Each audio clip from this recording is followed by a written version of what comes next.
Hi, everyone, and welcome back to The Stylish Bride, the podcast dedicated to making sure you are dressed, styled, and down the aisle. I'm your host, Julie Sabatino, and I am very, very excited to have a special guest here with me today. Gena Jaffe is a lawyer for entrepreneurs, a virtual fitness coach, a member and advocate of the LGBT community, and most importantly to me, my cousin. And she and I grew up very much like sisters. Our moms are sisters, and we're both only children and girls, obviously. And so it's really fun to have you on today, Gena. Thank you for being here. Yay, thanks for having me. It's so fun. Who would have thought that we would be sitting here today? Never. I know, exactly. But, you know, in honor of Pride Month, I thought that it was a really appropriate time and a very important topic to talk about your journey and your process. And I think that it can help a lot of women. And I know that it's something you feel really strongly about. So I'm glad to get all this information out to the listeners. Yeah, me too. Thank you. Of course, of course. So let's talk a little bit about your background and history before we dive into all of the wedding things. Yeah. Okay. Well, we are cousins, so I've known you forever. Literally since you were born, the day you were born. Literally. So I was a gymnast my whole life and did that in college, and I did theater, and then decided to go to law school, you know, kind of randomly. Of course, that's a perfect connection, you know. Perfect path. Yeah, like, you know, the straight trajectory, no pun intended, wasn't really my path. So I went to law school, and then I worked in a corporate firm in New York City. I was miserable. And then I met Jordana, my now wife, who was an entrepreneur, and she said, why don't you start your own business? And I thought she was crazy. And you were like the only entrepreneur I knew. And I still was like, you know, I don't know, I didn't know that world. Yeah. And, you know, my parents were working class, so I thought you just worked until you could retire. But I quit. And I started my own law practice 5.5 years ago now, which is crazy. Yeah. And have been working from home, and I help other online entrepreneurs protect their business with legal contracts. And then a year ago, I added on virtual fitness coaching. You know, as I said, I was a gymnast, so fitness has always been such a big part of my life. And, you know, after having a baby, it was really hard for me to get to the gym and, you know, take care of myself. And my mental health slipped. I had postpartum anxiety and depression, and you know, just being able to work out at home saved me. And so now that's kind of why I work and help other women who are kind of going through the struggles. But we also work with a lot of women who are, you know, prepping for their wedding and need to get healthier, and just also working together with women to help them feel better in their body and their mind. I mean, it really is a very important part. And I think something that women in any situation, in any stage of their life, need help with, but particularly around a wedding. But I think that, you know, your journey has been inspirational to watch, because I think that, you know, the dedication and drive and commitment that you've always shown every single thing that you have done has been inspirational, and something that, you know, you're just incredibly, incredibly hardworking, and you've put your heart and soul into everything you've done. And this is no different. I mean, it really, you are committed. Thank you. Always been a crazy type A. I guess that runs in the family. But let's talk a little bit about the wedding. Now, what year were you married? 2015? It's going to be 5 years this year. You broke out for a second there, Gena. Yep. 2014. Oh my so God. Be 5 years this year. Oh my God. Congratulations. I can't believe it's been that long. I know. Now, I said 5-year anniversary is diamonds, right? Absolutely. Forget paper or whatever it is. It is diamonds, and I'm sticking with that. My mom actually told me it's for 4, 3, 2, and 1 also. So. Oh my God. That's so funny. So tell me a little, or the listeners, because I know, like, a little bit about the journey that you guys went through with the wedding, and, you know, I guess just in reflecting back on it, so that people can understand your story and how the whole thing unfolded for you. So it's a funny story. So we have 2 brides, and we originally, so we're more kind of low key people, not into partying. I didn't need this massive celebration, wedding, fairy tale, whatever. Like, I was just like, I want the people that I love in my life to be there. So originally, and we decided we were paying for it because we didn't want anyone else's input. So we were like, that's it. So we were like, okay, let's keep it small and intimate. So we were like, okay, let's just invite, like immediate family. And then as we're making the list, it gets bigger and bigger. But we were like, let's just wear white cotton maxi dresses and flip-flops and get married on the roof of our building. Because we were in a high-rise in New York City at the time. And there's a beautiful space up there. The problem is that you couldn't rent a tent because they wouldn't let you put a tent on the roof just for liability reasons. So we're like, all right, scratch that. Let's just find a little restaurant and have a party. But as I said, as the list kept growing and growing, because Jordana had more immediate family members, I was like, wait, I want more people to be there. We were like, okay, fine. Let's expand the list and let's wear bridesmaids dresses instead. We were like, we don't need to go all out. So we went to a couple of places, I don't even know, that had bridesmaids dresses that you told us about. And Jordana found something that was beautiful, but I couldn't find anything. I didn't like any of it. I'm laughing. I'm like totally chuckling behind, sitting at my microphone. Okay. And also like certain colors, I'm very pale, very, the Irish really comes out of me. Yeah. And so like these colors just weren't looking good. And I'm like, ugh, So I call you up, like, Jules, help me out here. So you take me, we're planning this casual, low-key wedding. Mm-hmm. And where does Julie take me to? Sale. It was to get ideas. It was only to get ideas.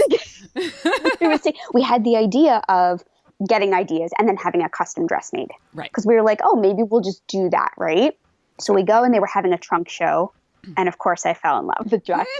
That I'll never forget literally changed the entire theme of our wedding. Yeah. It went from chill, low-key to I'm wearing this crazy expensive dress to now Jordana needs to get a dress because she was originally going to wear a bridesmaid's dress. And she's like, I can't wear a bridesmaid's dress if you're wearing this gown. Yeah, that changed literally everything. Yep. So I was like, I need this. I was like, I need this dress. When you put the one on, you can't not have it. I know. And your mom was all in. She's like, yes, we need to get this dress. It's beautiful. Right. Exactly. She wasn't there. So we were FaceTiming her. Yeah. And, Jordana is, thank God she is who she is, very amenable and wanted to make me happy because she didn't care. Right. She's very laid back. And for her, she would have been great in a little maxi dress, but saw how happy this dress made me. And then that literally changed the entire wedding. Yep. Well, I always say that the dress is the jumping off point for the wedding. So this is a perfect example of that. It literally is. You're welcome. Exactly. Now, tell me about when you guys were considering from the concept stage that, did you always know that you both wanted to wear dresses? Because I think this is something that when two women get married, they struggle with. They're not exactly sure what they should do, how they should coordinate. Should one wear a suit? Should one wear dresses? Like, how did you guys kind of navigate that whole process? Yeah, look, we're both femme women, right? So we're girly. We like dresses. And, so Jordana always knew that she wanted to wear a dress. And I always knew that I wanted to wear a dress. So that is what it was. We were like, okay, we're both going to wear dresses. So let's coordinate them. Yep. So we saw each other's dresses. We went shopping together. We do everything together. So we went shopping together and obviously found my dress first and based hers off that. So we actually, Jordana's bottom of her dress was like very similar to mine. Mine was a pink blush. Hers was white, but it was like a similar style. Yep. So they coordinated a bit. So that's kind of, for us, I think that, with a lot of lesbian couples, it's, sometimes one is like, I don't wear dresses, like they're just super anti-dress because they're not girly. Yeah. Maybe they are a little bit more masculine and, just identified that way more. Yep. And so for us, we just knew that we both wanted to be in dresses, but I've seen couples where one is in a suit and one is in a dress. I've seen where both are in suits. It's just whatever makes you feel the most comfortable and whatever you identify with the most. That's true. And did you feel like you had good examples out there of people to look at and things to model it off of, or were you really just guided by what you knew was right for you? Just what was right for me. I'm not one to really look at other people as much. I have people who are inspirational and people I look up to, but for anything that is really something that I think is very personal, like wedding or a wedding dress, I just went with what I wanted and what I felt and what I would feel comfortable in and like what felt like me. Right. And I guess that's a great tip for other brides out there that are considering how to navigate it, is just really considering what's right for you and how to be true to yourself in the most authentic way, which can be sometimes the hardest, because I think that there are a lot of family pressures around this as well, which you didn't have as much because the attire wasn't as big of a deal. But I have worked with some lesbian brides who really choose a dress to make their family, or an outfit or whatever it is, to make their family happy and as comfortable as they possibly can. It's so sad, right? Like, this is supposed to be your day. It's your couple. It's the day for you two to celebrate your love, and it shouldn't be about other people. And it's become that way. Yeah. And I hate that. And, I have people, who message me all the time on Instagram just because I am big in the LGBT community and, kind of ask me opinions on family and coming out and all of that. And I say to them, like, this is about you. At the end of the day, you come home to you and your person, and that's what it's about. It's about your own happiness. It's not their life. Right. It's not their marriage. It's not their wedding. But I do understand and respect that you do want to keep the peace. Yeah. And especially if a parent is paying, right, they then feel like they have more of a say. Absolutely. Which is hard. Again, we paid for it. And so we were like, this is what we're doing. Yep. That is what it is. I mean, of course, there were, still things that came up of, you need to invite this person and, but we gave family, we said, you have this many people to invite, and that's it. Yeah, right, exactly. And I think that that's something that every bride and groom, every wedding really has a struggle with. But I think that it is complicated when you're dealing with a lot of different emotions that people aren't always well versed, but you guys were really lucky. We were. And like, look, when you are having a same-sex wedding, there's already opinions sometimes. And, I have, friends I know whose family didn't come because they didn't approve of it or they didn't support it. And it's awful. And it can be another added layer of pressure and sadness. And but again, like I said, I think that at the end of the day, you need to be true to you and true to your heart. And you're not going home to them anymore, your parents. You're coming home to you and your family and your chosen family. And I think that's the most important. Now, have you seen that idea and the concept and the way people are dealing with changing? Do you feel like there's a shift in acceptance and, I don't know, I guess just what couples today are facing versus even 5 years ago when you were going through it? Yeah, for sure. I think it's definitely much more accepting in parts of the country and in parts of the world. Yep. I think you're still going to find, definitely certain areas where it's unfortunately never going to be accepted. But I think that a lot of my generation and like our generation, like are raising their children to be more open-minded. Yep. And I think it's also because people are more visible and people are coming out more and they're not hiding in the closet like they were. Right. Especially, 20 years ago, yep. So that it is more commonplace today. And we're lucky to live in an area that's, that is accepting and open. And, we're not the only gay couple in our neighborhood. Yeah. We would never live somewhere that wasn't open and accepting, especially because we have a son and we want to have more children and we don't want them to be raised in an area where they're ever discriminated against or aren't exposed to diversity.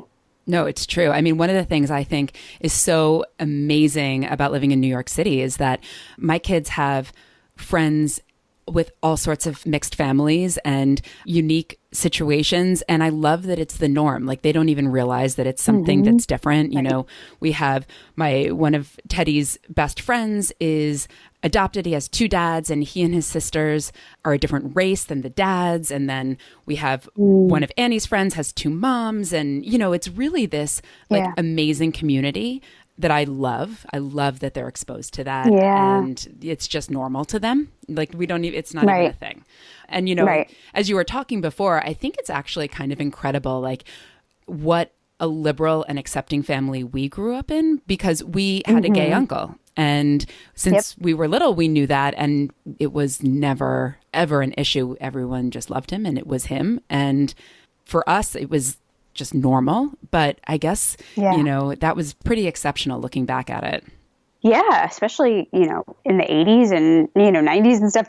But yeah, look, I think that when you grow up in a family like where somebody is out and proud and partnered, that you do grow up differently. But yeah, looking back, like if we didn't have our uncle, we still have a pretty open and loving and accepting family to begin with. But, if you're not exposed to that, then that's not the norm for you. I know that when Jordana and I told our nieces on her side that we were getting married, the one was like, but there's no boy.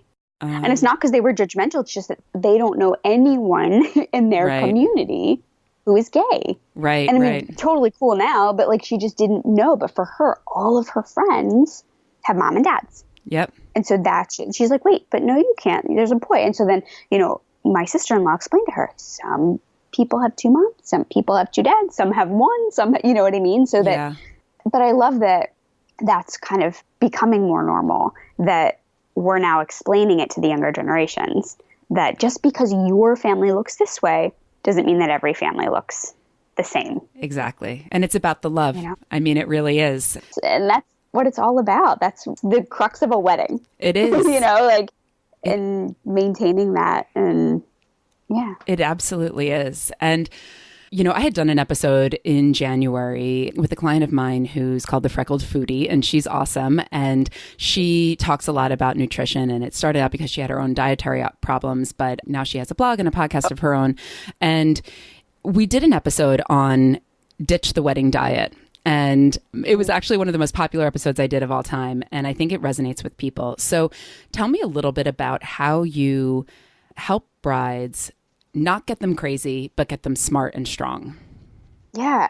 Look, I don't work out to lose weight. I work out for my mental health, right? I have, I'm a mom of a 2-year-old and I run 2 businesses, and just life is stressful in general, right? So for me, taking that time to work on my mental health and just have that time for me to just like sweat out the crazy, is so important. And planning a wedding is stressful. Yeah. Like you've got family dynamics, you've got, who's paying for it, where's it going to be, who do we invite, who do we sit together? There's just so much that goes into it. You think, when you're a little girl planning your wedding, you're like, oh my God, this is going to be so fun. It's a fairy tale. Like, no, it's really stressful. Yeah. So if you can have an outlet where you can just, get it all out, take time for you, no other life stresses, and just focus on, taking that time where you can get the endorphins going and feeling better.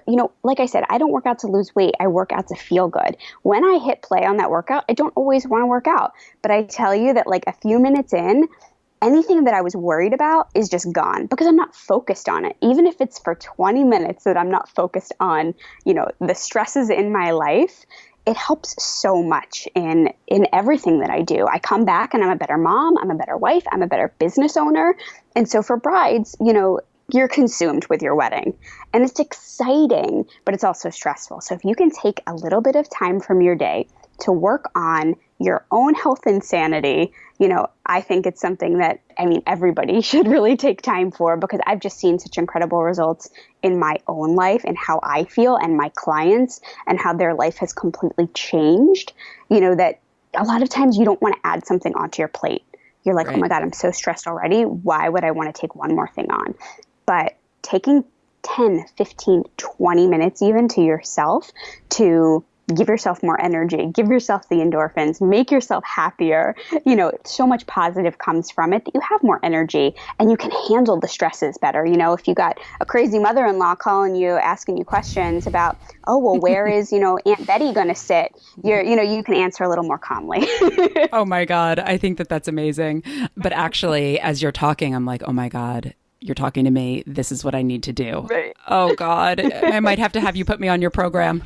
I think, oh God, it's such good advice and it's a great insight to share with people. And before we wrap up, I would just love to hear a little bit about what Pride means to you, and do you guys do anything special? Oh, and actually, I know that you were in Old Navy's ad campaign, you and Parker and Jordana. So I would love to hear about that too. So tell me a little bit about what all of this means. Yeah, I think that, Pride Month is so big for our community because it's the time where we can really just educate people and celebrate who we are. And, there are so many parades and parties and celebrations, and just to see the outpouring of love and support from your own local community is insane. Like, we live in the suburbs now, right? So, it's not where we live is pretty straight, but we live a town over from like a really gay town. So when we went to Pride a few weeks ago, there was a local Pride. There were hundreds, if not thousands of people of all ages. Like, there were like teenagers and parents who like had like ally shirts and like my son is gay shirts. And it's just amazing to see the love that there, and just like the love and acceptance and openness of a community. And then just to see all these other people celebrating who they are, and to see young kids, not being afraid to come out. So for us in this community, it's great. It's huge. It's wonderful. It's amazing to just see the love and support. And for the people who are struggling, this is a time where I get a lot of messages from young girls that they're scared to come out, or that they're going to come out, or that they have, but it hasn't gone well. It's a chance for them to see so many other people out and proud and married and having children. Yeah. Because so many people think that, well, I really want to be a mom. And like, you still can be a mom. Yep. So it's great, I think, for the younger community, especially, and those who are, still really struggling to see, all of that. That's amazing. And then it's incredible. And, it's hard coming out. I get it. We've all been there, so I love that. And then, as you mentioned, we did a photo shoot with Old Navy. Yes. And part of their Pride campaign, they wanted to represent a real lesbian family and not just use models.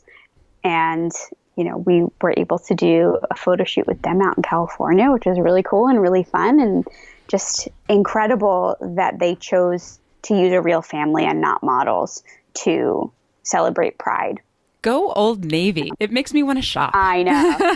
I know. Awesome. I know. I've been shopping there even more. Cool. Yeah. I mean, I just love that. I just think that is so fantastic. First of all, I love it when people use real models in general. But of course, around this, it's something so incredibly cool and innovative and, just awesome. Fun. That's so cool. And the pictures are awesome. So we'll have to post some of them when this episode goes live. And I don't know. Anything else? Did I miss anything that you want to say? Oh, we should tell people how to find you on Instagram, because you have an awesome Instagram and you go through all of your fitness stuff and your marriage and your challenges with infertility and all of these things. You're incredibly open on Instagram, and I think that helps a lot of people. So where can people find you? Yeah, so at Gena Jaffe, Gena Jaffe. Yes, I'm very open about all the things. And depression, fertility stuff, we've been trying to have another baby, and it's hard. And, as a lesbian couple, you have to go through fertility treatments, and it's a lot mentally, financially, physically, just all the hormones and stuff like that. So I've been really openly sharing my journey the past few months. And then I talk a lot about mental health stuff and like why I work out. Yeah. That's amazing. And I encourage all of you guys to go check it out, because it really is, it's inspirational and it's honest and it's real. And I'm so proud of you for doing all of that. It's really great. Thank you. Well, thanks for being with us today. And for all of you out there, please write in to both Gena and I. My Instagram handle is The Stylish Bride, with any questions that you have. And we would love to hear from you. Feedback, comments, questions, anything that comes to mind. And wherever you get your podcasts from, if you can leave a little review and don't forget to subscribe, that would be amazing so that other people can find this podcast. And tune in next week so that you don't miss a tip on how to be dressed, styled, and down the aisle. Bye for now.